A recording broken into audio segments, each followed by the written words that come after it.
Ini adalah diskusi ketiga di Samawi Talks. Jadi kita setiap 2 minggu sekali melakukan diskusi.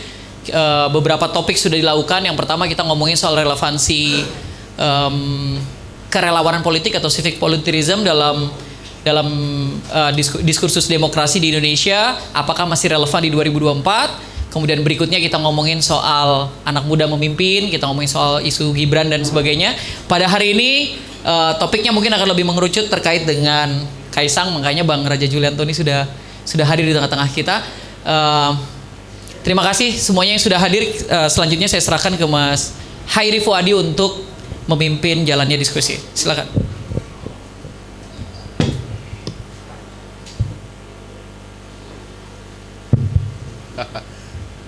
Assalamualaikum warahmatullahi wabarakatuh. Alhamdulillah wassalatu wassalamu ala rasulillah wa ala alihi wa sahbihi wa man walah. Terima kasih teman-teman. Gus Romzi juga makasih sudah, ini panggilannya masih Gus Romzi, belum Bro Romzi ya. Sudah hadir di diskusi kita pada sore ini. Kita diberi tema pada Samawi Talks kali ini, gelombang Sang Kaisang. Ya, gelombang Sang Kaisang. Karena tempo hari ada deklarasi penetapan Kaisang Pangarep sebagai Ketua Umum Partai Solidaritas Indonesia. Kalau nggak salah akadnya hari Sabtu ya Pak Wamen. Nah resepsinya kemarin hari Senin. Resepsinya hari Senin. Kita nggak tahu, nanti dijelaskan Pak Wamen ta'arufnya berapa lama itu. Karena ini Samawi harus pakai bahasa langit ya. Nah di depan kita sudah ada sejumlah narasumber. Yang pertama saya bacakan, ada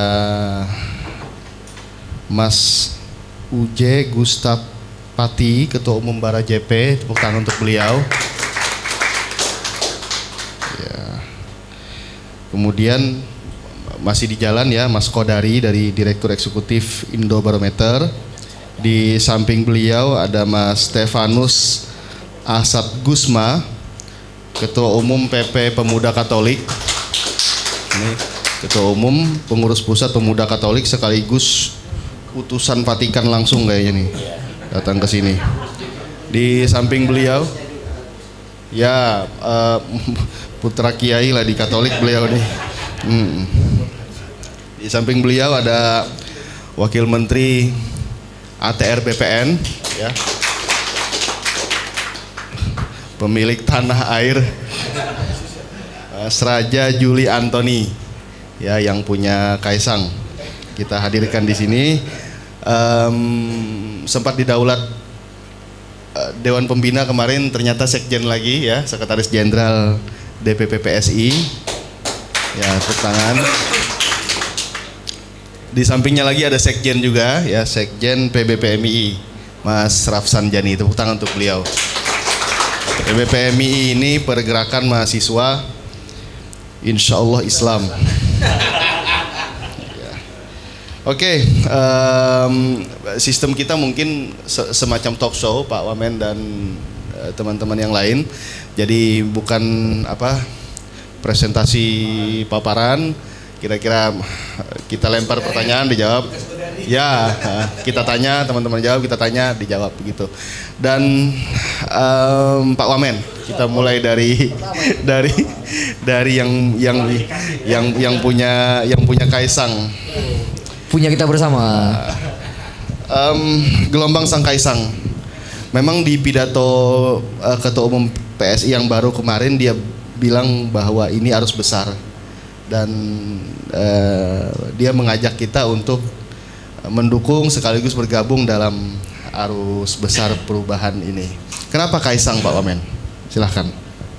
Terima kasih teman-teman Samawi, Mas Hairi, moderator, Raf Sanjani.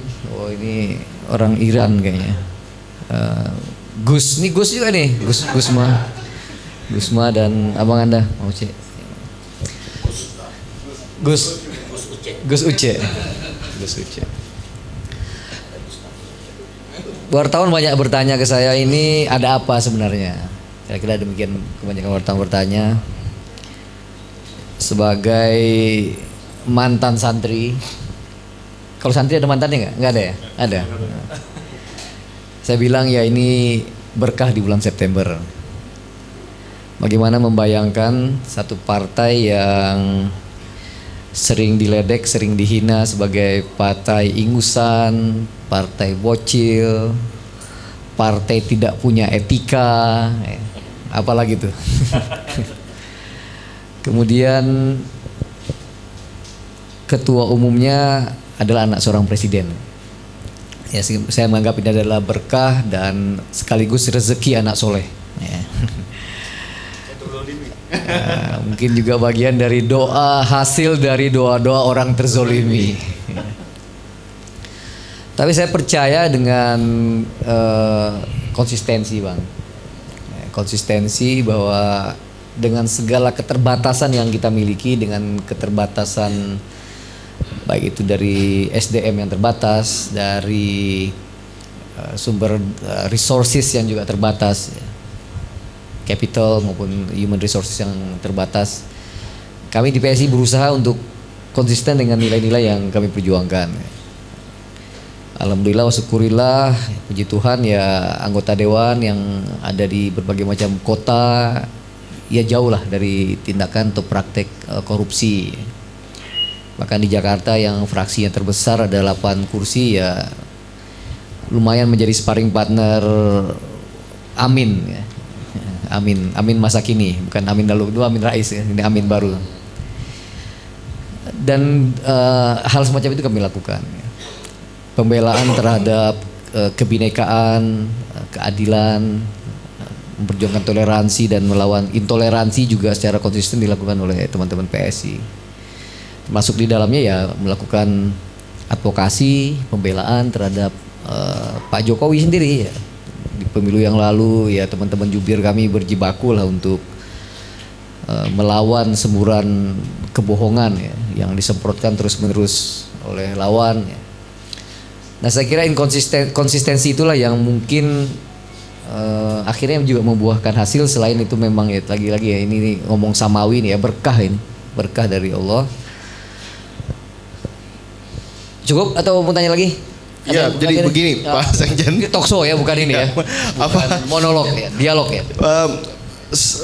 Beberapa waktu sebelum didaulatnya Kaisang sebagai ketua umum, Giring Niji kan sempat ketua umum PSI sempat lemparkan ini saatnya mengembalikan PSI kepada pemilik aslinya. Nah, orang kan jadi akhirnya menafsir siapa sebetulnya pemilik asli PSI ini dan relasinya dengan Pak Jokowi itu seperti apa, Pak Sekjen? Akhir-akhir ini teman-teman merumuskan apa yang disebut sebagai Jokowisme ya. Nah, secara historis ketika awal berdiri kami memang pamitan ke Pak Jokowi, pamitan mohon doa restu. Meskipun kami sadar bahwa Pak Jokowi adalah kader partai lain ya. Tapi ya terus terang pendirian partai ini sangat terinspirasi oleh Pak Jokowi dan Pak Ahok ketika itu. Di mana kita lihat orang biasa dengan indahnya demokrasi di sana. Orang biasa Pak Jokowi, seorang yang tinggal di pinggir kali, pernah digusur ya. Dan dia kata Cak Lontong nih furnituristik gitu. Tukang kayu, ya, tukang furnitur gitu ya. Ya dengan demokrasi dia dan kerja keras dia bisa menjadi seseorang di Republik ini. Ahok juga ya, kelompok minoritas, Chinese, Kristen, bisa jadi bupati, anggota dewan, DPR. Ya itu adalah demokrasi.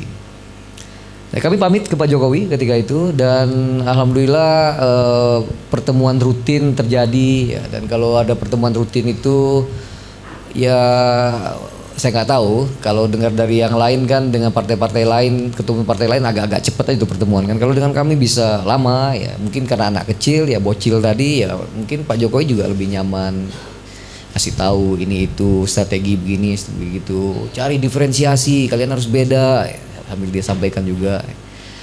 Tapi lebih dari itu Pak Jokowi tidak pernah ada pembicaraan yang serius tentang Mas Kaisang ini. Di pertemuan terakhir kami ya waktu itu mengantarkan surat undangan Bang Jeffrey Giovanni. Kami menyampaikan, Pak, kami ada komunikasi dengan Mas Kaisang, mohon diyakinkan Mas Kaisang. Kata Pak Jokowi, oh itu bukan tugas saya meyakinkan, itu tugas kalian. Kalau saya nanti Kaisang ngomong ke saya dan dia udah bulat ya saya akan merestui. Jadi sama sekali nggak ada elemen Pak Jokowi dalam pengertian yang apa cawe-cawe di belakang gitu ya, mengatur anaknya apalagi ya. Dan yang menarik dari Mas Kaisang nih Pak Uce ya, kalau asumsi sebutlah oponen ya yang tidak setuju dengan Kaisang kan selalu menyebutkan ini politik dinasti.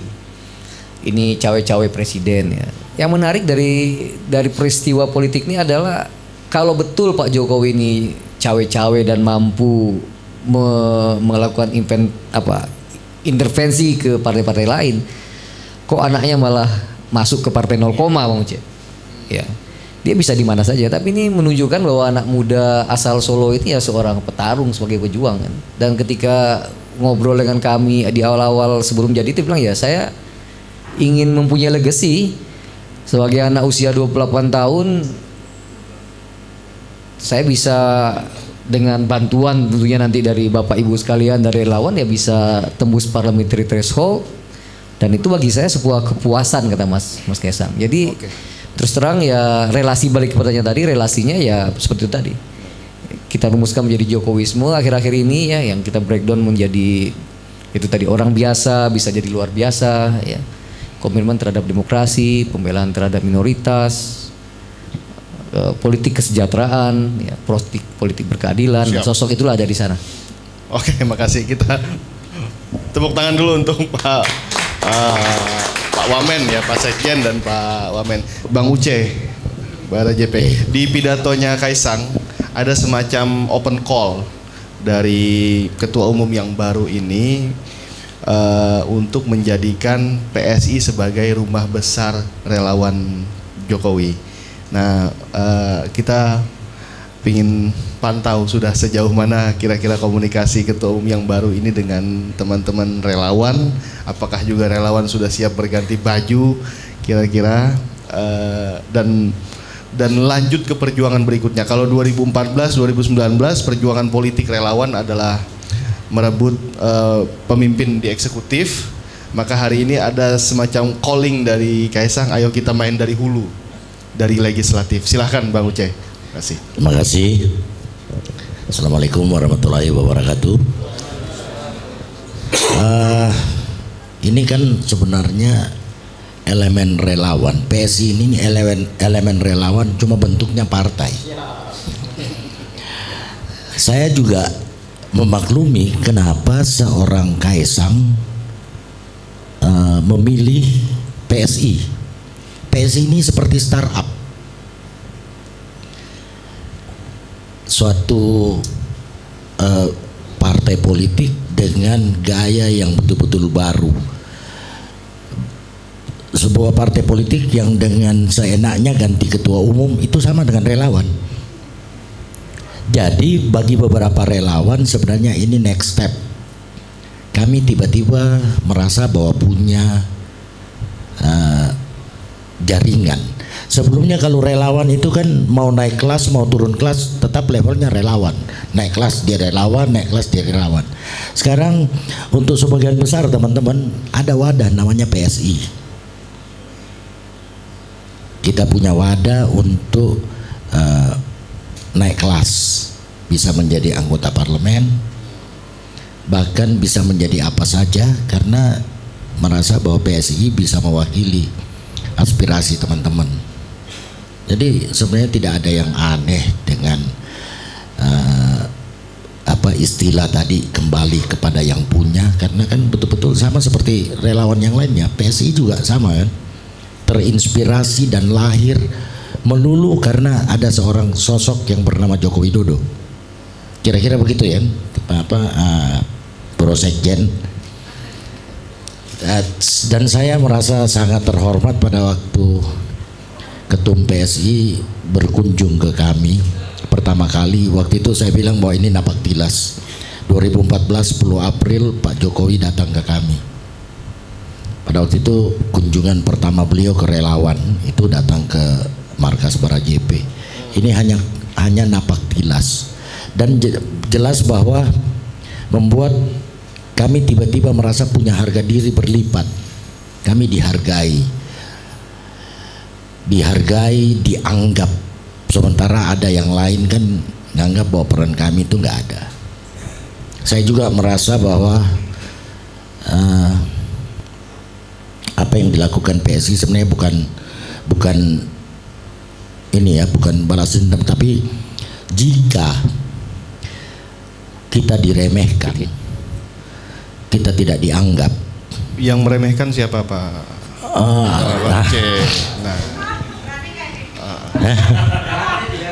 Berarti kalau saya berani, ada jadi kan Pak Ganjar bicara bahwa PSSI. Saya kemarin juga hampir keceplos.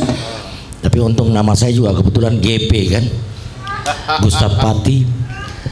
Lantas ada yang menganggap bahwa kami itu relawan sama sekali hampir tidak punya peran dalam memenangkan Pak Jokowi. Tiba-tiba kami menemukan wadah untuk menegakkan kembali harga diri kami, dan itu PSI. Saya tidak ini bahwa pasti masuk PSI, tapi saya akan berdiri di samping PSI. Dan teman-teman saya di Barajepe itu udah nggak tahu udah berapa kemarin yang daftar, itu ada wakil sekjen saya juga mau masuk. Pokoknya ini wadah, menjadi wadah penyaluran, kalau bisa dibilang libido Barajepe. Saya nggak tahu apakah teman-teman relawan lain juga punya pikiran yang sama, tapi kira-kira itu yang ada. Menurut pandangan Bang Ucai sebagai senior relawan nih, politik kan ada front stage, ada backstage. Kaisang di front stage, Pak Wamen di front stage. Orang banyak melihat bahwa belakang panggungnya ini ada apa. Sejumlah tafsir mengatakan nah ini bentuk perlawanan Jokowi sebetulnya kepada partai yang besar. Nah, lalu beliau PDIP, dalam tanda kutip PDIP. Nah, menurut saya berharap begitu. Saya berharap. Jadi memang agak lucu jadinya ya. Tiba-tiba bisa berhayal satu waktu Pak Jokowi undang semua partai pendukung pemerintah, baik yang punya wakil di DPR atau tidak. Terus yang presiden bapaknya ini menjadi petugas partai, anaknya duduk sejajar sama ketua-ketua partai. Jadi tiba-tiba ada anomali yang lucu gitu loh. Iya kan, bapaknya petugas partai, sementara anaknya justru sejajar sebagai ketua partai. Saya berharap bahwa ini bentuk perlawanan. Biarpun saya tidak bisa ngatur ini ya Bapak. Saya berharap bahwa Pak Jokowi itu tetap santun. Tetapi sebagai relawan saya berharap ini bentuk perlawanan. Oke, tepuk tangan buat Bang Ucai. Ini boleh dikutip yang tadi. Iya. Bagaimana Bang Gusman, pemuda, memandang fenomena gelombang sang kaisang ini? Silahkan. Makasih. Assalamualaikum warahmatullahi wabarakatuh. Salam sejahtera buat kita semua. Pertama mungkin menanggapi isu atau pembicaraan pasca Kaisang memberikan diri dan menjadi ketua umum PSI ya. Sebenarnya kalau bicara tema, kita ngomong soal gelombang, tadi Gus Uce juga sempat menyinggung, kemudian host juga menyinggung soal front stage, backstage gitu ya. Ini misalnya soal mitologi Yunani misalkan, ada namanya dewa Poseidon nih, ya kan, dewa sungai, laut, danau gitu. Jadi gelombang ini sebenarnya menciptakan siapa itu. Jadi siapa yang membuat gelombang ini, yang dewa Poseidonnya ini siapa? Tetapi semua ini menjadi menarik manakala kita lihat situasi politiknya. Kalau di dalam saya masih berpikir bahwa hari ini kan sangat liberal sekali. Tetapi dalam situasi demokrasi ini kalau ketemu orang seperti Pak Jokowi di daerah, seperti Ahok gitu, atau seperti pemimpin daerah yang baik ya, yang punya integritas dan punya prestasi, kita diutamakan dalam situasi itu. Tapi kalau ketemu dengan hanya berorientasi pada ini nanti yang memberikan analisa secara lebih mendalam ini. Bang. Nah, Mari Pak. Oke. jadi kalau dibilang dinasti menjadi anak suara terbanyak pemilihan langsung kan begitu. Mau anak siapapun ya kalau tidak terpilih. Artinya sebenarnya diskusi dinasti dan lain sebagainya dulu Bang Kodari waktu menjelang 2015 atau itu sempat membanyak soal dan non dinasti. Kehadiran Mas Kaisang sebagai representasi anak muda, saya pikir juga tidak ada perencanaan ya. Beliau tahu mungkin pada saat lahir saya akan jadi anak presiden.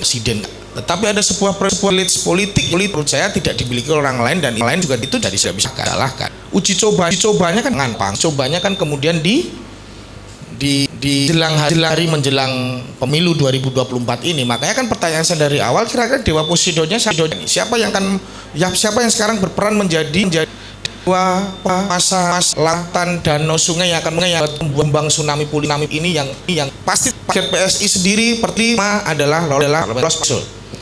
Dan saya mungkin boleh agak PD atau mungkin istilah GR ya, karena saya diundang karena kelompok umat Katolik terus terang itu cukup PSI sangat direfleksi. Kita ngomong saja saya jelek-jelek ini korban PSI 2010 nyalek di DKI provinsi itu gelombang teman-teman PSI luar biasa dan partainya perjuangan ya.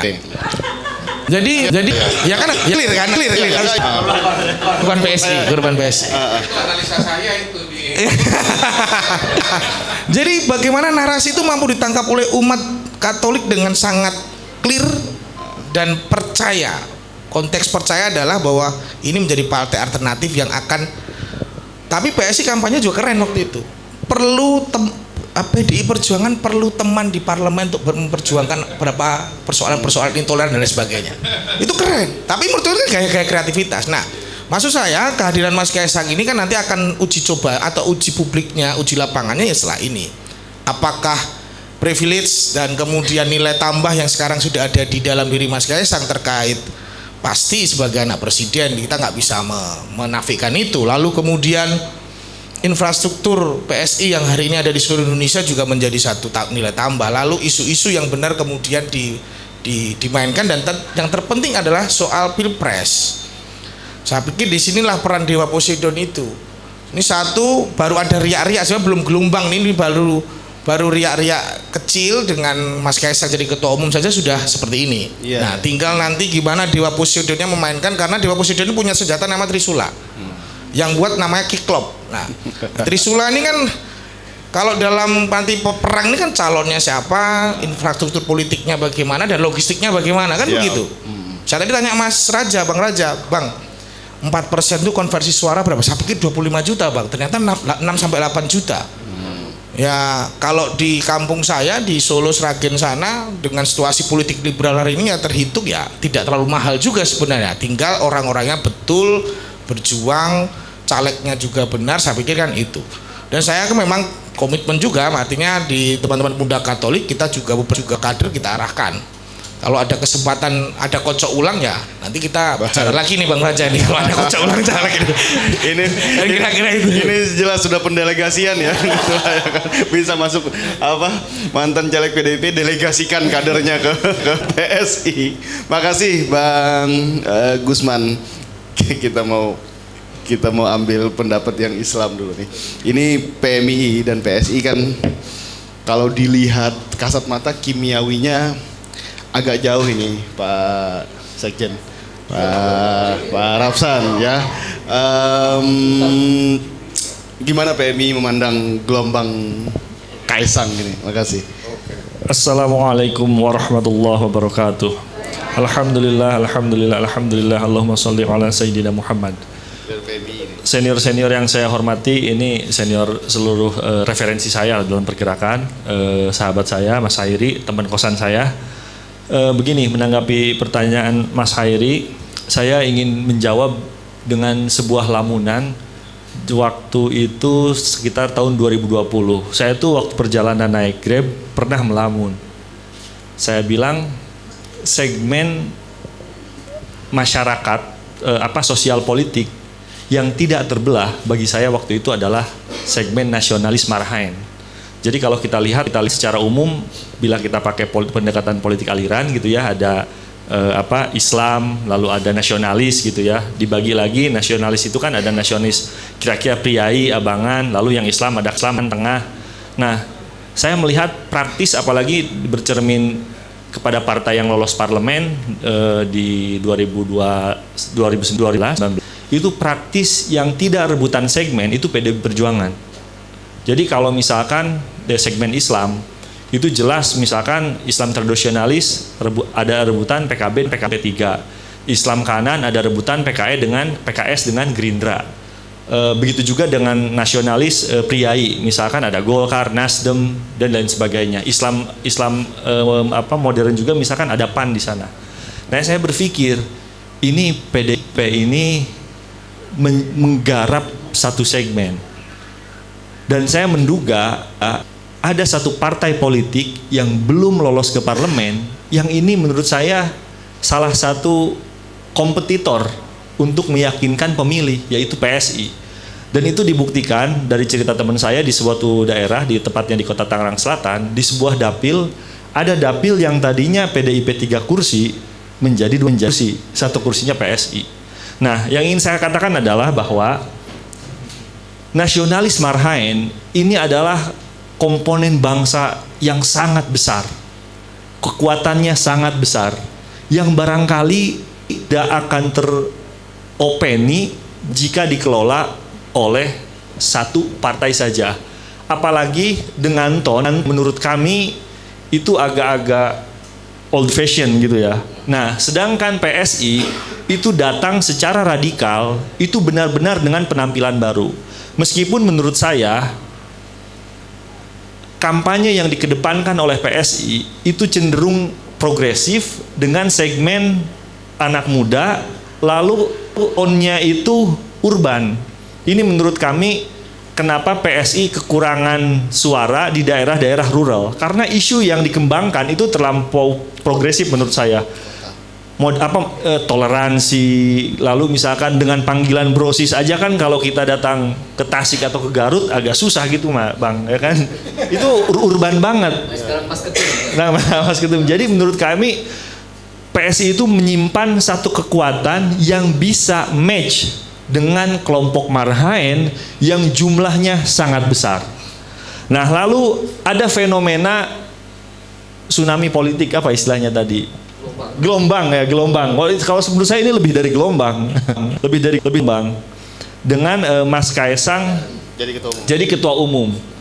Ini selain tadi pakai pendekatan politik aliran, secara kuantitatif pemilu 2024 kurang lebih 58% itu pesertanya adalah millennials, gitu, yang dari segi preferensi politik itu berbeda dengan generasi sebelumnya. Jadi ketika saya ngobrol dengan teman-teman diskusi, PSI nampaknya akan lolos ke parlemen, saya pikir bukan nampaknya, saya bisa menduga 80% seandainya tadi ya kampanyenya tidak fokus di urban, dengan ada semacam repackaging untuk menggarap pasar marhaen di rural. Lalu dengan adanya misalkan tadi apalagi senior-senior di relawan akan gabung, itu akan menjadi kekuatan biasa. Ingat ya, dalam kompetisi politik marhaen itu saya melihatnya bukan otoritas satu parpol gitu atas nama ideologis atau biologis, enggak. Itu sesuatu komponen bangsa yang caranya harus kita dengan secara non formal apalagi formal di legislatif.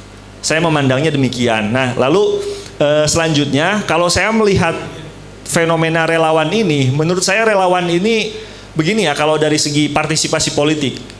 Ini ada partai politik, ada civil society. Relawan itu posisinya menurut kami itu antara partai politik dan civil society. Jadi civil society yang mendeklar untuk aktif mendukung satu gagasan atau tokoh itu relawan. Nah, jadi menurut kami PSI ini sangat memiliki kriteria-kriteria untuk lolos parliamentary threshold karena satu, sudah ada segmen yang jelas. Segmen yang jelas itu seperti PKB dan P3 sudah ada segmen yang jelas, yaitu santri dan pesantren. Yang selama ini segmen yang jelas marhas itu hanya digarap ya oleh tadi partai yang disinggung oleh Hairi gitu. Nah, jadi ini segmennya udah ada, leader yang oke-nya udah ada. Nah, tinggal kemasan yang tepat untuk menggait tidak hanya di urban, Bang. Tidak hanya di urban, tapi di rural juga itu secara tepat. Lalu ingin saya tanggapi terkait dinasti, karena isu yang saya dengar itu ada dinasti-dinasti. Saya pengen cerita lagi waktu saya dulu di kuliah di informasi, Bang. Jadi waktu itu saya kuliah di ini kakak ideologi ya, karena seperguruan sama-sama dari UIN Ciputat. Jadi waktu diskusi di Formaci kami itu ada guru bahasa Inggris dari orang Australia. Saya bertanya ke beliau, Bu Guru, saya bilang, orang Barat seperti Anda ini selalu inkonsisten. Ngomong-ngomong affirmative action segala macem gitu ya, bahwa kita tuh harus mandang bangsa tuh equal, tapi kok suku aborigin saya bilang tersisihkan.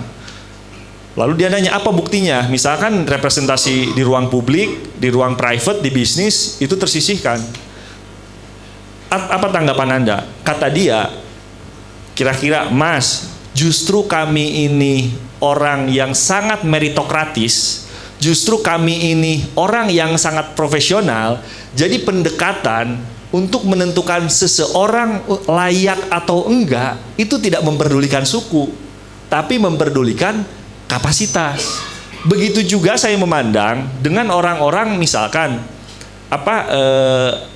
anak gubernur, presiden, anak apapun, bagi saya dia seorang warga negara yang memilih hak yang sama, biar nanti publik yang memilih.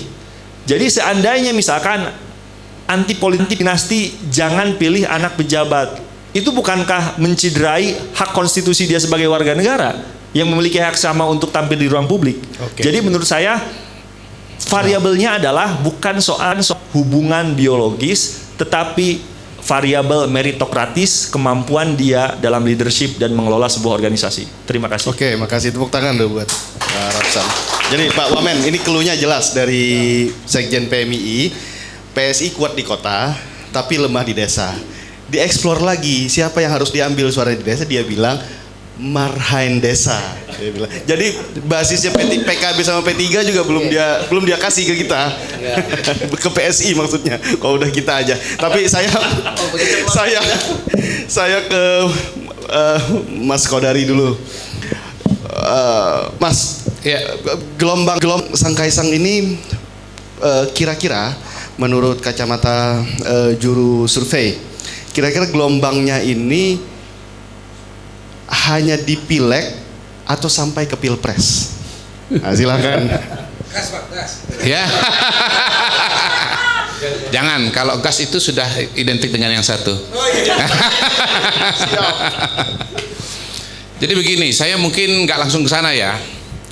Saya jadi ingat Pilpres Turki. Saya baca laporan Mustafa Abdurrahman, koresponden Kompas yang udah sekian puluh tahun lah meliput Timur Tengah lah. Pokoknya semua yang kita ketahui atau saya ketahui tentang Timur Tengah itu ya lewat Kompas dan lewat tulisan Mustafa Abdurrahman. Ya.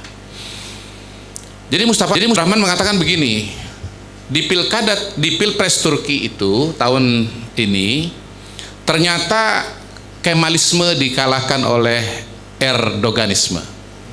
Wah, tuh ya saya ulang ya, Kemalisme kalah melawan Erdoganisme. Itu pertarungan dua kubu ideologi, sekaligus juga dua kutub pemikiran, sekaligus juga ya tokoh besar dalam negara Turki modern, ya. Kalau Turki kuno kan lain lagi ceritanya, itu Turki Imperium lain lagi ceritanya. Nah, di Indonesia ini Bapak Ibu sekalian, saya kira setuju bahwa Indonesia pernah punya tokoh besar namanya Bung Karno, yang dikenal dengan Sukarnoisme. Nah, itu dia yang kemudian yang kemukan penubuhannya dalam sebuah partai yang namanya PDI Perjuangan. Dulu PNI, lalu kemudian PDI, lalu PDI Perjuangan, kan begitu. Usianya sudah hampir 100 tahun itu partai, 1927. Kemudian kita punya tokoh besar lain namanya Soeharto. Nah, ideologi pembangunannya, strategi pembangunannya, sistem politiknya kita sebut sebagai Soehartoisme. Ya, Soehartoisme ya. Partainya waktu itu dia bikin Partai Golkar, berdiri tahun 64, usianya hampir 60 tahun, Pak. Hampir 60 tahun. Nah, saya kok merasa ya, sekarang ini Indonesia punya tokoh besar lainnya yang namanya Jokowi, dan melahirkan pemikiran ideologi sistem yang namanya Jokowiisme. Jokowiisme ya. Kalau saya Jokowiisme ya. Ya. Kalau PSI kan Jokowisme ya, agak beda. Saya Jokowiisme, dia Jokowisme, beda. Karena itu mungkin interpretasinya juga agak beda, agak lain. Nah, apa itu Jokowisme?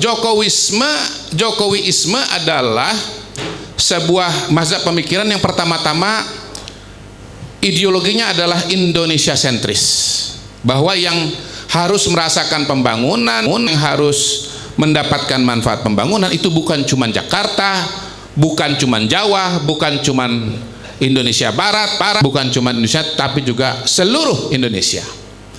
Nah, itulah yang menjadi dasar bagi lahirnya kebijakan BBM satu harga. Bagaimana cara menjelaskan BBM satu harga? Kalau buat saya gampang.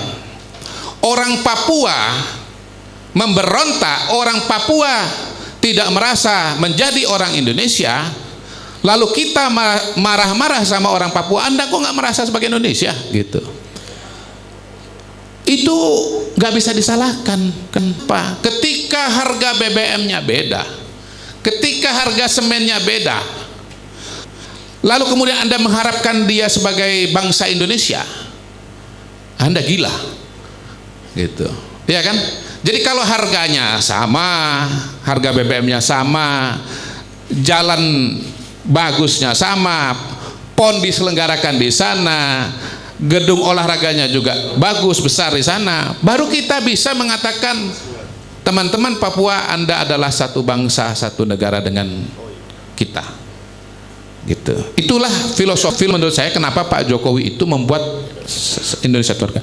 Infrastruktur dibangun di seluruh Indonesia, dibikin yang namanya perbatasan, kantor perbatasan dengan negara lain itu semua bagus, megah, ya. Saya pernah datang ke perbatasan di Papua sana, wah itu kita nggak bisa nggak bangga, Pak, gitu. Juga bagus sekali, jauh lebih baik dibandingkan dengan PNG.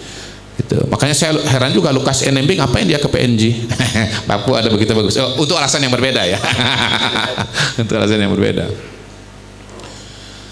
Yang kedua, dia membangun ekonomi tetapi juga mementingkan persatuan dan kesatuan bangsa, ya. Ideologi persatuan, ideologi nasionalisme beliau perjuangkan sampai titik di mana beliau berani berhadapan dengan kelompok-kelompok intoleran, kelompok-kelompok radikal, ya, dengan segala resiko yang tidak berani diambil oleh pemimpin sebelumnya. Menurut saya itu sesuatu banget loh, ya. Waktunya udah mau habis, berapa menit? Di talk show. Oh, talk show. Oh, jangan dulu. Ini agak ngomong dulu dikit, ya. Ini seminar. Kalau talk show nanti kita di TV aja. Kan ini penting ini untuk kasih konteks. Gini, saya izinkan saya memberikan konteks karena orang bingung melihat politik sekarang ini. Orang sering tanya sama saya, Mas, sebetulnya apa yang terjadi? Pak Jokowi maunya kemana? Nah, ini saya mau kasih. Oh, kita bingung karena kita nggak punya pegangan, nggak punya perspektif. Kalau kita punya satu perspektif, kita nggak bingung karena semua peristiwa itu adalah turunan dari perspektif ini. Ya, rangkai turunan. Jadi ada tesis besarnya dulu.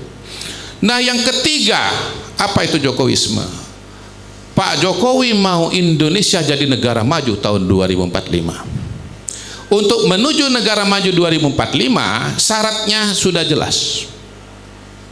Rutenya sudah jelas. Apa itu? 1. Pembangunan infrastruktur. 2.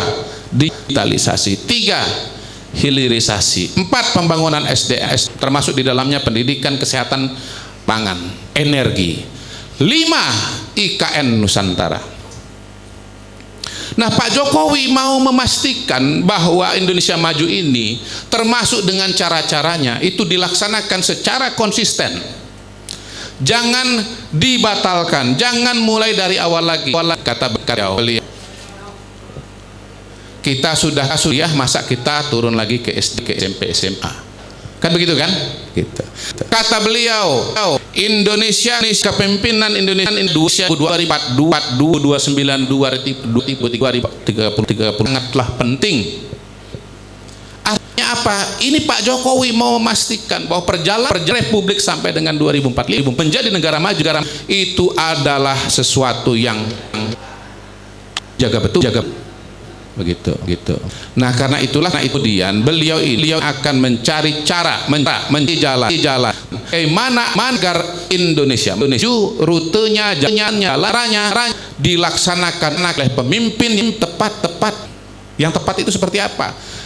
Yang melaksanakan hal-hal saya sebut tadi, mampu komitmen gitu ya. Nah, ojo masih dipinggang, masih dipinggang. Ya. Nah, yang bisa melaksanakan itu, ya, itulah yang akan dipilih. Yang mampu melaksanakan secara maksimal itulah yang akan dipilih oleh beliau. Dan yang akan ditekan oleh beliau. Begitu. Nah, kita bicara kepemimpinan. Kalau kita bicara kepemimpinan, setidaknya kita bicara dua institusi. 1 eksekutif, 2 legislatif. Siap. Udah jelas? Udah mulai jelas. Itu dia. Di eksekutif dia akan condong, dia akan pilih kepemimpinan yang memastikan Indonesia maju, memastikan program-program Indonesia maju. Di pemilu legislatif dia akan pilih mendukung partai-partai yang menuju Indonesia maju, yang menjaga program-program menuju Indonesia maju. Terakhir, saya mengatakan pada hari ini katanya gas ya. Oke. Mengatakan pada hari ini berangkat dari tesis bahwa Jokowi adalah pemimpin besar, maka beliau membutuhkan membutuhkan wadah bagi pemikiran sosok yang besar yang itu. Dengan kata lain, jangan-jangan ini sosok Pak Jokowi sudah terlalu besar untuk PDI Perjuangan. Ya. Ini pada jam ini sedang Rakernas PDI Perjuangan. Ya. Mungkin sekarang Pak Jokowi sedang pidato nih. Persis sekarang ya. Tadi waktu saya turun ini ya, yang pidato masih Mas GP ya, menuju penutupan pidatonya. Nah, mungkin sekarang Pak Jokowi lagi pidato. Pak Jokowi sekarang gagasannya, sosok figurnya terlalu besar ditampung oleh PDI Perjuangan. Kepuasan kepada Pak Jokowi berapa? 80%. Dia punya dukungan yang dialami oleh presiden sebelumnya. Dia melakukan hal-hal yang tidak dilakukan oleh presiden sebelumnya. Hemat saya kali ini ya, kalau ada orang memandang Pak Jokowi dengan cara memandang presiden sebelumnya, ya, salah total, gagal menangkap realita. Ya. Saya berangkat tadi dari tesis. Indonesia pada hari ini punya 3 tokoh besar, Soekarno, Soeharto, dan Jokowi. Dari Ya. tadi kan abstraksinya Ya. di Turki itu ada Kemalisme dan Erdoganisme. Itu kan hubungannya face to face, Ya. berhadap-hadapan. Ini maksud cerita dari Ya. Mas Kodari ini, apakah Jokowisme ini akan Ya. berhadap-hadapan juga dengan Soekarnoisme? Silakan Mas. Biar nanti Pak Sekjen yang menjelaskan. Pak Sekjen. Saya cuma menggambarkan, tapi akan arah kemana tindakan itu Siap. adalah pelakunya sendiri. Begitu. Tetapi saya mau mengajak teman-teman bahwa marilah kita melihat dan menyadari pada hari ini kita punya satu tokoh yang kualifikasinya itu lebih dari presiden, tetapi seseorang tokoh besar yang bisa melakukan banyak hal, yang pola-polanya itu berbeda dengan pemimpin-pemimpin sebelumnya, yang cita-citanya itu sangat jauh ke depan. Terakhir ya, saya melihat bahwa Pak Jokowi itu beban di pundaknya, beban sejarah di pundaknya itu tidak kalah besar seperti Bung Karno pada tahun 1930 ketika beliau berpidato Indonesia menggugat. Indonesia merdeka 1945 itu adalah rangkaian sejarah, rangkaian peristiwa, rangkaian pertarungan politik antara para tokoh-tokoh Indonesia pada waktu itu. Dan saya melihat Bung Karno ketika pidato 1930 dia melihat dan menuju 45 Indonesia merdeka. Maka saya mau mengatakan bahwa Pak Jokowi pada hari ini seperti Bung Karno tahun 1930, dia melihat bagaimana Indonesia ke depan 15-20 tahun lagi, dan dia sudah punya pandangan yang jelas bahwa Indonesia akan deklarasi kemerdekaan sekali lagi, yaitu deklarasi kemerdekaan menjadi negara maju. Ya, 100 tahun kemerdekaan Indonesia itu adalah deklarasi Indonesia menjadi negara maju, dan dia sedang menyiapkan jalan, dan dia tahu persis kalau dia tidak bertindak pada hari ini, maka kemudian cita-cita itu bisa gagal. Itulah seorang Pak Jokowi pada hari ini. Makasih. Siap, tepuk tangan dulu untuk beliau. Pak Wamen, silahkan. Apa beda Jokowisme dengan Soekarnoisme? Kenapa harus Jokowisme padahal sudah punya Soekarnoisme? Silahkan. Ada tulisan lama sekali, Have Faith, Bang yang nulis. Dia membedakan 2 tipe kepemimpinan yang dia sebut sebagai solidarity makers, dan itu adalah Soekarno. Kemudian ada yang disebut sebagai administrator, yaitu Hatta, Sari, dan lain sebagainya. Kata faith, dua-duanya penting dalam konteks ketika itu, ya. Indonesia hampir tidak mungkin ada kalau tidak ada solidarity makers dengan retorika yang baik, memukau, menyatukan, ya, rakyat yang potensial tercerai-berai. Tapi ketika Indonesia merdeka, bagaimana cara mengisi kemerdekaan itu yang mikirin administrator. Janji-janji kesejahteraan, janji-janji keadilan itu tidak cukup di retorika, tapi itu harus di breakdown menjadi public policy yang memang kemudian mengakar gitu. Nah, dalam konteks itu saya melihat Pak Jokowi ini memang sangat terbatas terus terang dari segi retorika, tetapi beliau mempunyai kemampuan administratif, manajerial, tapi tentu ya seperti halnya Hatta juga memiliki jangkar ideologis ya. Pak Jokowi mempunyai kemampuan yang luar biasa. Jadi banyak hal sebenarnya rencana pembangunan yang ada jauh-jauh hari, tapi itu mampu dieksekusi oleh Pak Jokowi dengan baik. Itu satu. Kedua di arahan ketua umum baru kita ini, Mas Kaisang Pangarep, PSI tidak akan menjadi kompetitor terhadap apa yang dikatakan oleh adik kita tadi, Rafsanjani, terhadap apa yang didefinisikan sebagai nasionalisme marhainisme, ya, marhain, ya. Establish parpol. Ya, kita PSI akan menjadi teman, ya. PSI akan menjadi apa kebalikan dari kompetitor apa? Ya, kolaborator, ya. sama-sama memperjuangkan nilai-nilai keindonesiaan seperti yang dikatakan Bang Kodori tadi, ya. Pembangunan yang inklusif, ya, pertumbuhan yang inklusif, kesejahteraan yang tidak hanya milik segelintir orang, ya. Sabang Indonesia adalah Sabang sampai Merauke, maka tidak hanya tengah-tengah yang mendapatkan porsi dari kue ekonomi itu, tapi sebetulnya. Jadi sekali lagi, kalau melihat approval rating Pak Jokowi yang 80% tadi, dan dalam konteks ini tadi ada pembicaraan tentang PDIP yang suaranya 20%, ya, maka Mas Kaisang, Mas Ketua Umum mengatakan bahwa target market PSI itu adalah para Jokower, para relawan, para pendukung, ada orang yang merasa puas dengan apa yang dikerjakan oleh Pak Jokowi yang belum terafiliasi di partai politik. Jadi kalau memang sudah ada di partai lain, ya monggo teruskan, ya. Tapi kalau Rafsanjani, Bang Uce, Pak Gusma belum partai lain, partai monggo kita di sini. Nah, kira-kira demikian. Terima kasih. Ini PSI semenjak punya ketua umum baru semakin bijak, Pak. Watak berkuasanya mulai muncul, Pak. Nah, Oke, ini menarik ya diskusi kita sore hari ini tentang gelombang Sang Kaisang. Kabarnya mungkin Bro Ketua Umum ya, Bro Kaisang juga berkenan berkunjung ke markas Samawi ini pada hari ini. Kita tunggu beberapa menit kemudian. Tapi sebelum itu saya ingin ada feedback dari ini deh, dari audiens. Silahkan kalau ada yang mau bertanya.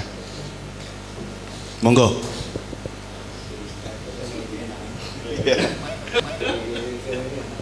Atau sudah terkesima semua sama Jokowisme.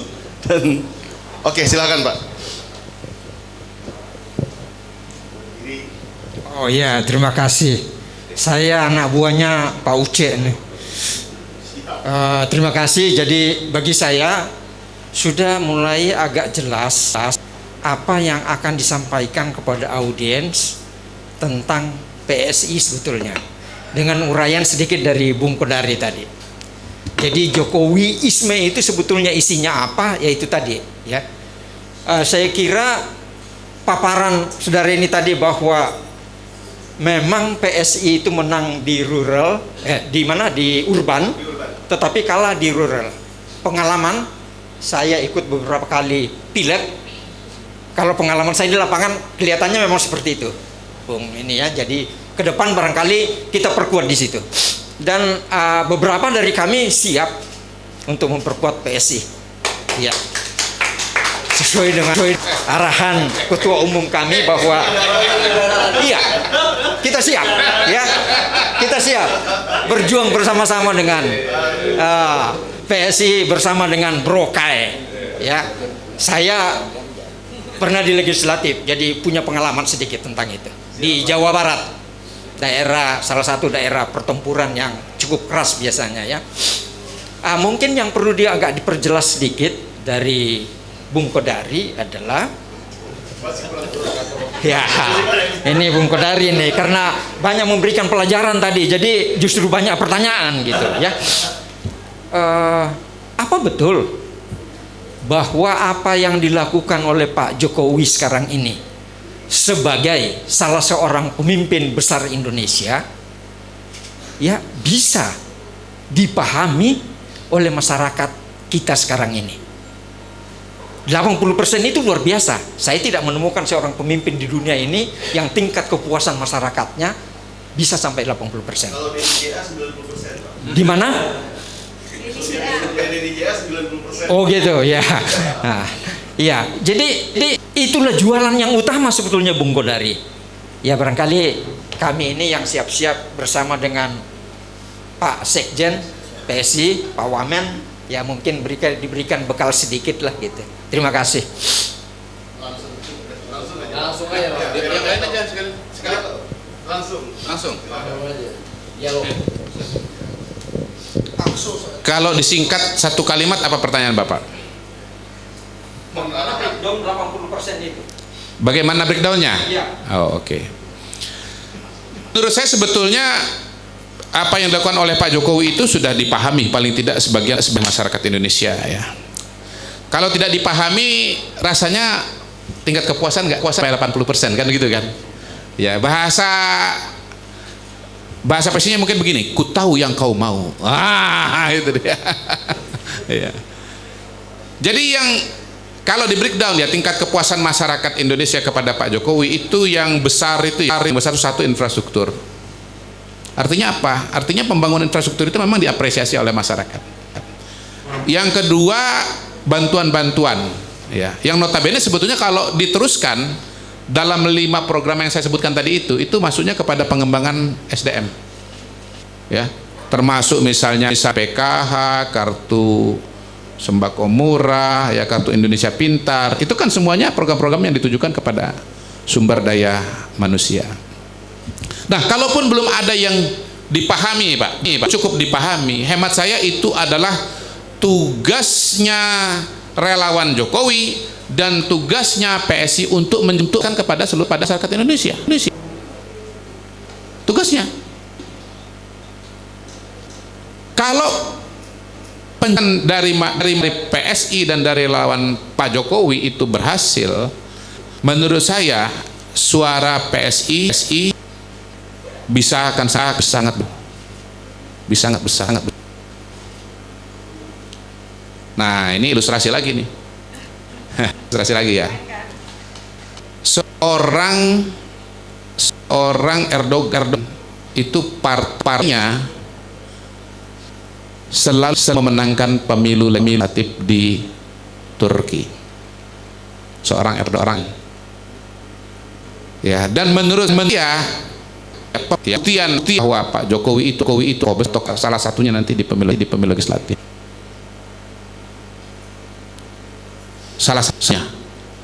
Saya menganggap apa yang saya sampaikan ini merupakan suatu tesis yang diuji pada pemilu legislatif tahun 2024 datang. Kemudian PSI mendapatkan suara yang sangat besar, sangat signifikan. Rasanya tes ini tidak bisa dibantah, Pak. Walaupun harus ya, setting dari pemilu kali ini ya. Tidak sepenuhnya hitam putih Pak Jokowi bisa dikatakan sebagai PSI. Karena kalau diruntut perbedaan seorang Jokowi dengan seorang Erdogan itu mendirikan partai baru, dia tidak berada sebuah partai. Pada hari ini Pak Jokowi berada di PDI Perjuangan. Gitu.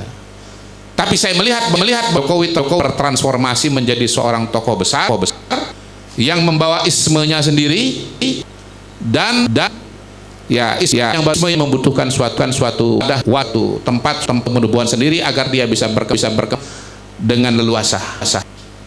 Ya, sebetulnya suatu tesa antitesa yang biasa dalam perjalanan hidup manusia.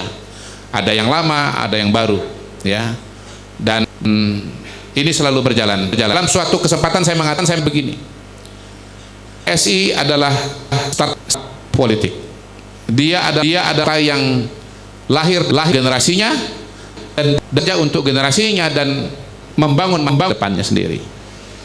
PSI untuk memprediksi dengan cara menciptakan masa depan itu sendiri. Dan itu saya menurut dilihat oleh Kaisang karena representatif dari generasi itu. Dia adalah representasi dari generasi itu. Saya katakan bahwa politik di Indonesia Pak sadar sesungguhnya mencerminkan 3 atau 4 generasi peradaban. Generasi agraris, generasi industri, dan generasi digital. PNI berdiri 100 tahun. Ya. Golkar berdiri tahun 64, hampir tahun. Dan PSI berdiri 2014 9 tahun. Saya hakul yakin yang berusia tahun generasi 2014 2020 pasti berbeda struktur masyarakatnya dengan 1997. Pasti beda cara pandangnya dengan masyarakat tahun 1927. Dan karena itu ya lahir partai seperti PSI, lahirnya tokoh seperti Kaisang, kiranya adalah sebuah dan zaman ya. Tinggal kita itu menyadari itu atau tidak gitu. Bagaimana sebenarnya tuntutan zaman itu sudah ya. Dan kalau menurut saya, kalau bicara segmen suara pada hari ini, dari semua pengelompokan suara, kami mendengar ada yang bilang pengelompokan suara terbesar di Indonesia itu adalah Nadama. Itu karena kalau hanya survei 50% dari total Islam di Indonesia gitu. Sampai level tertentu itu benar. Tapi saya katakan pada hari ini, sekolah terbesar namanya suara Jokowi. 80% dari total dari Indonesia. Peduli apa agamanya, peduli apa 80%. Itu kolam suara yang terbentang bagi PSI hari ini. Gantung PSI bisa memanfaatkan atau tidak. Terima kasih.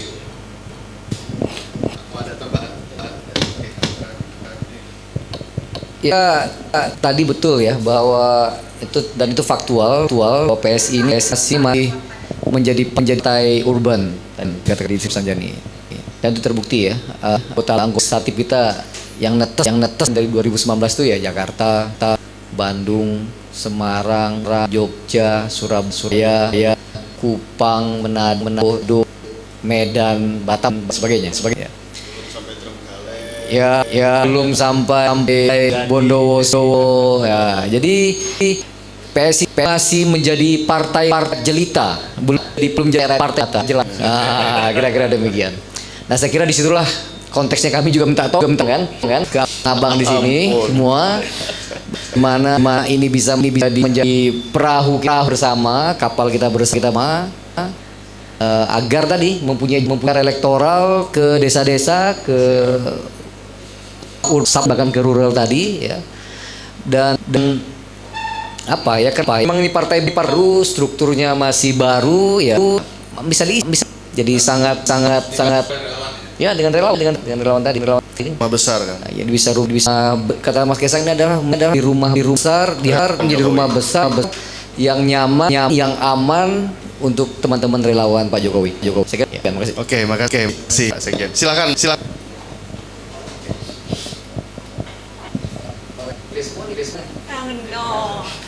Ya, ini adiknya Bara. Assalamualaikum warahmatullahi wabarakatuh. Salam sejahtera, Om Swastiastu, Namo Buddhaya, salam kebajikan. Selamat sore. Saya sebenarnya tidak ingin bicara, tapi dengar tadi dari saya bercerita pengalaman ya. Ini belum diumumkan capres waktu itu undangan undangan sebenarnya ini internal, nggak kenal boleh sebenarnya. Jadi saya bilang dari mana yang undang saya terus, tapi memang dulunya pendukung Pak Jokowi. Saya masuk ke mereka karena memang dulu pendukung Pak Jokowi. Terus undangan itu ada 2 hari ya internal. Rapat pertama itu ada Pak Erlangga dan Yusuf Kala hadir. Yang kedua, saya hari kedua itu rapat internalnya ada Pak Anies Baswedan hadir ya. Terus yang hadir itu adalah Mas Sejen, itu dari semua anggota DPRI seluruh Indonesia yang hadir waktu itu, kita rapat internal ya. Nah, yang saya simak di situ adalah yang saya fokus menyimak dan benar bahwa benar yang mereka takutkan hanyalah Jokowi. Itu mereka menyatakan itu dari yang mereka itu ruangan itu memang mereka tidak respect lagi Pak Jokowi. Yang muda sih partai. Enggak lah. Ya ada saya. Dulu lawan Jokowi ya. Memang saya waktu itu langsung yang berbicara waktu itu hampir laki-laki, yang perempuan tidak ada. Akhirnya saya coba Sri Kandi yang ngomong kan gitu. Saya ngomong Bang Uje karena memang sudah menyudutkan Pak Jokowi. Saya bilang maaf ya, dulu kita akan penjakan Pak Jokowi semua dan kita berhasil loh menangkan Pak Jokowi, setidaknya sampai 2024 ya kita kawal lah Pak Jokowi.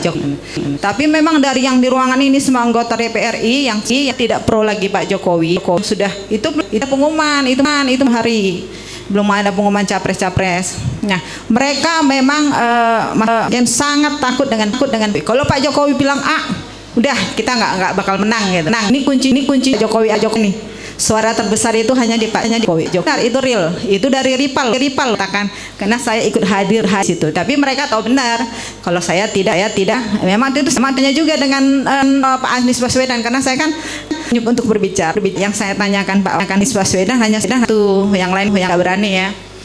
Saya bilang Pak, punya orang minoritas punya kesakitan terhadap Pak. Bagaimana Bapak mengantisipasi tersebut untuk mengobati rasa sakit yang dialami orang-orang minoritas. Tapi pintar memang dia menyalahkan kita, malah menyalahkan kenapa ke FPI-nya bukan apa saya. Kemudian dia pintar kalau ntar untuk berbicara dan berkelit sangat saya sangat. Tapi memang waktu itu bisa menyerang lagi, hanya bertanya dan dia menjawab. Jadi memang tugas berat di Pak Mas Sekjen. Nah, bagaimana cara PSI? Orang teman Mas Ade juga Mas Ade Armando, Andre Vincent Wenas, teman-teman saya, nanti kita foto, kita info ke mereka ketemuan. Bagaimana cara PSI untuk merekrut ya, itu aja kuncinya. Kalau sudah bisa diambil orang kita pasti memenangkan. Saya rasa itu yang perlu saya sampaikan. Sekian dan terima kasih. Silahkan Sekjen yang terhormat. Lawan kami adalah waktu ya. Memang Mas Sang hadir di Ketua Umum kami baru hari yang lalu. Sementara kalau kita lihat timetable pemilu tinggal 3 hari lagi nih. Apa istilahnya itu? Pekan atau itu ya, penelitian terhadap calon anggota legislatif yang sudah terdaftar di KPU. Tapi sekali lagi saya dapat data dari Bang teman-teman yang lain mudah-mudahan ya line up calon anggota legislatif di provinsi dan kabupaten kota ini masih bisa kita tambal kosong kurang kualitas bisa grade dengan figur-figur. Nah, dari ruang ini sekali lagi kami hanya akan terus melakukan safari silaturahim ke basis Jokowi. Itu salah satunya datang ke kantong harus bawa Jokowi, pagi ke Pertiwi, sekarang ke Samawi ya.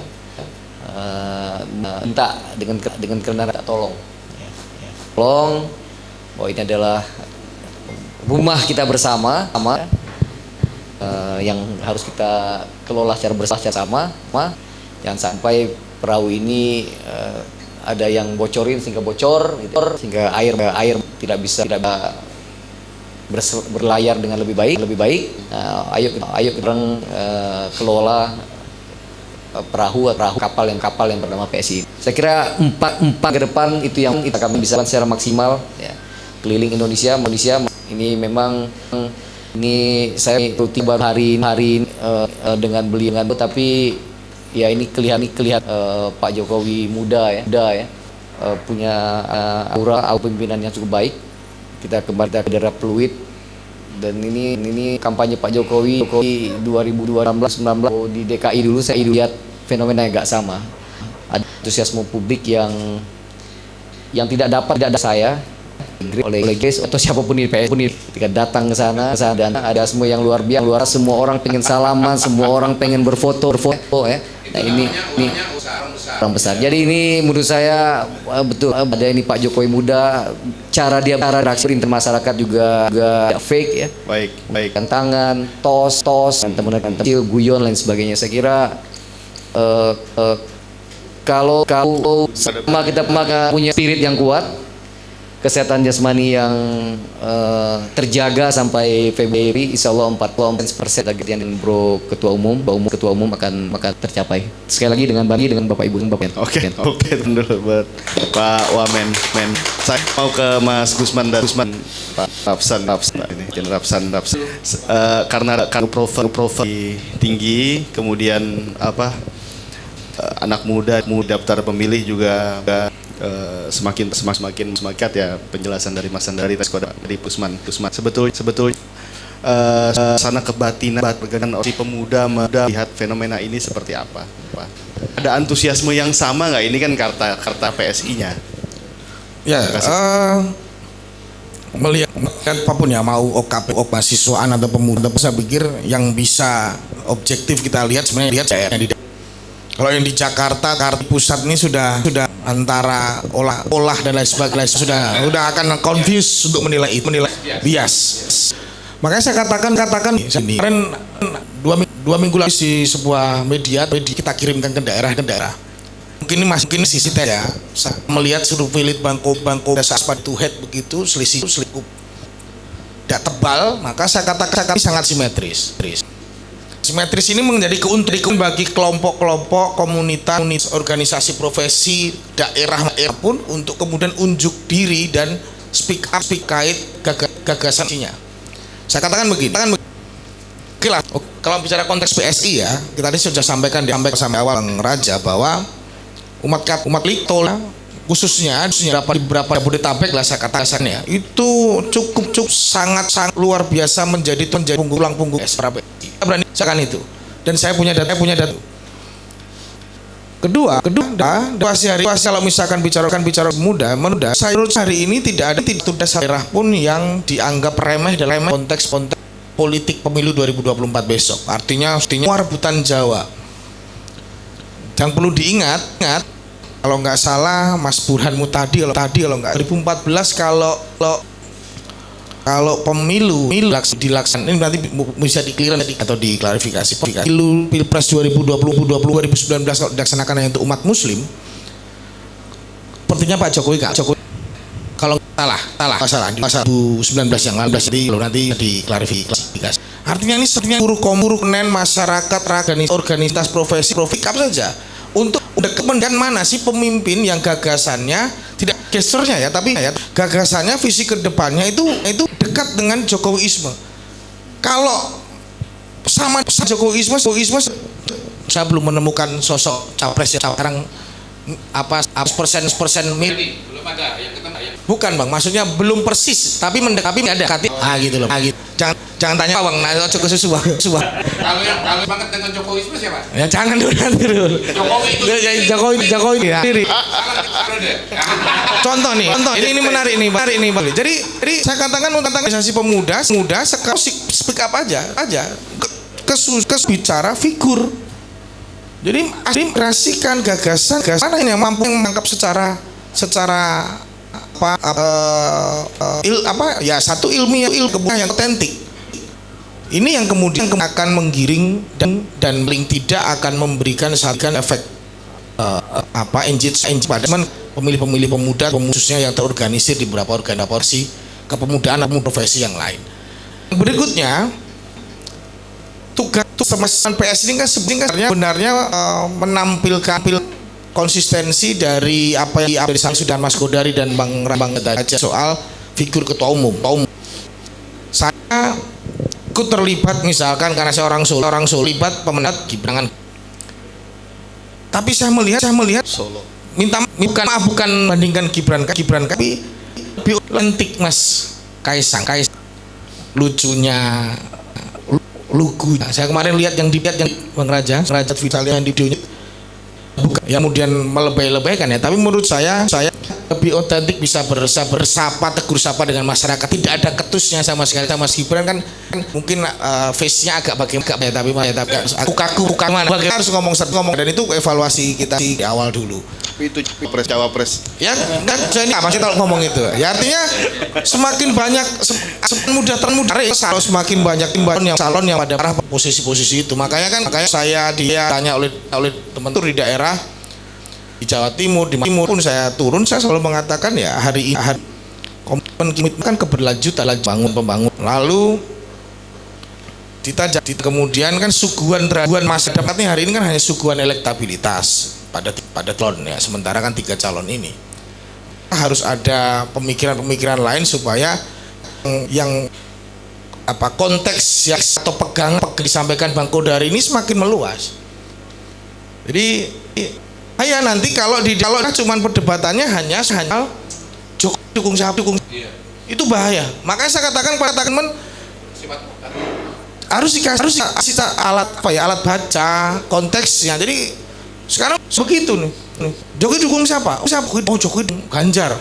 Sekarang berubah loh, Kaisang ke PSI loh, jangan-jangan dukung Prabowo. Nah itu kan menjadi tidak menarik, tidak bagus untuk konsolidasi. Saya kira itu Mas Iris apa tambahan saya terkait organisasi hari ini. Oke. Tamu. Sudah. Berarti kita ini dulu ya. Oke. Boleh. Sambil cuma mau begini terkait dukungan bagi saya mungkin saat ini Marhenisme sedang menuju titik jenuh. Marhenisme sedang menuju titik jenuh. Lahir penggantinya yang namanya Jokowisme. Saya muluk-muluk, saya cuma mau kata kepada PSI bahwa jalannya PSI itu tidak mudah, tidak gampang. Tapi jika pun harus berdarah-darah, kalian tidak sendiri. Oke, cukup. Makasih Mas Ucet terakhir ke Pak Rafsan. Tadi udah cerita dari Mansur tentang kebatinan teman PMI. Kita fakta politik, PMI memang banyak tersebar di PKB dan P3. Tapi kita juga tahu bahwa beberapa yang lalu misalnya Mas Nusron Wahid bayat di Golkar, Falah Amru berbayat di PDIP. Memungkinkan nggak dalam situasi politik hari ini PMI juga menerima PSI sebagai pelabuhan politiknya, misalnya Abdullah Syukri ketua umumnya atau Rafsan jadi sekjennya gitu. Silakan. Kalau dalam pandangan saya, yang pertama teman-teman mahasiswa secara umum atau generasi muda memang kecenderungannya setelah sekitar 10 tahun reformasi itu muncul apatisme politik. Nah, namun waktu saya lihat sejak terutama Pilgub Jakarta lalu lanjut Pilpres atau pemilu 2019, saya melihat ada semangat banget bahwa untuk menjadi aktif terlibat dalam pemilu tidak harus menjadi anggota partai politik. Karena yang di benak generasi muda anti itu anti politik, dan waktu itu pendukung Pak Jokowi itu banyak relawan. Yang saya bilang tadi bahwa relawan ini jembatan civil society yang menyerempet lah jadi setengah parpol aktif mendukung satu sosok figur. Jadi menurut saya kalau teman-teman kami di PMI, saya kira jauh lebih terbuka dan itu tadi malah kalau ada semangat ide itu malah akan lebih positif karena itu sebenarnya kalau ke partai politik itu lebih cair. Waktu saya sekretaris jenderal, maksudnya waktu awal periode setelah kami dilantik, saya undang seluruh calon presiden yang muncul di survei-survei. Waktu itu kami mengundang Pak Ganjar, waktu Mas AHY, lalu Prabowo, Pak Anies, semuanya kita undang. Kita dengar idenya apa. Nah, ternyata komen-komen di Instagram segala macam itu lebih terbuka dan dorongnya itu ide gitu. Dan saya melihat itulah salah satu kekuatan Pak Jokowi. Kenapa Pak Jokowi itu menurut saya, makanya kalau Pak Jokowi dibilang petugas partai, menurut saya itu sangat mendowngrade. Karena Jokowi lebih luas dari partai itu sendiri. Jadi sekali lagi kami melihat kalau di PMI lebih terlebih, tapi yang mengedepankan ide. Siap.